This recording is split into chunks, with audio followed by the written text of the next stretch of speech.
we're gonna plug your podcast Sure. just a little bit, Made in America.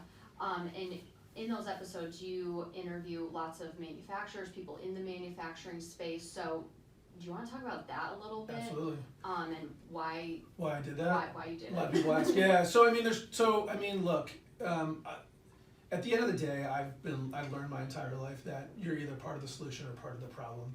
And wherever you're going to be, whatever company that you're in, whatever place you're living in, whatever nonprofit you would volunteer for, like, be an agent for positive change. And so I think we do that in two ways. One can be our own personal individual responsibility, right? Doing in my business what I think how I think it should be done.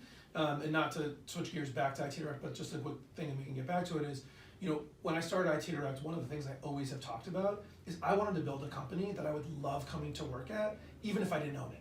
And that's been like a guiding North Star for a lot of the decisions, that we've made, because that's the thing that I think is going to be contributing positively to the community here, and around me. And so I sort of felt the same way, sort of the Connecticut economy at large. I think a lot of times you can get into a rut, and Connecticut in some ways has gotten into a rut of, like, we've gone beyond the glass is half empty. We've gone to the glass is half empty and getting emptier all the time. And I don't think that that's really necessarily true. And even if it were true, we are the solution that we're looking for, so we have to figure out how to fix it.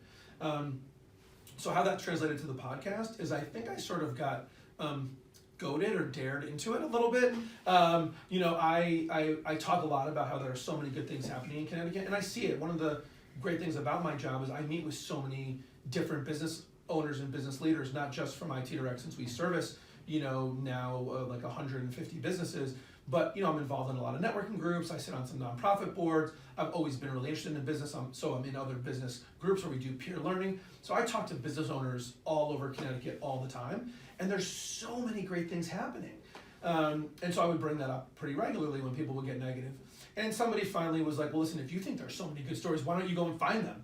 And I think I was kind of like, fine, I will. And so that was sort of the impetus behind Made in America, that I could find something positive in a company doing great things every week for 52 weeks of the year. And so I think we've released 18 or 19 episodes of Made in America, kind of true to that. So we're definitely going at least a year. And that was it. And it was really behind kind of getting those great stories out. And the reason that I picked manufacturing to talk about and to go after, I think is twofold. One, and I don't know if a lot of people know this about me, but I'm kind of like a romantic, and I feel really romantic about the manufacturing history and legacy of Connecticut.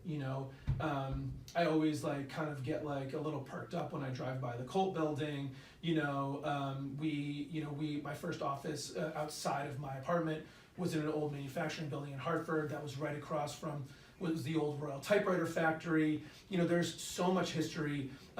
Jet engines, which are still here. Connecticut had such a big role in, sort of that second industrial revolution and doing so much, and I'm really romantic about it. And so I knew that there was a lot happening in manufacturing that I think a lot of people didn't know about.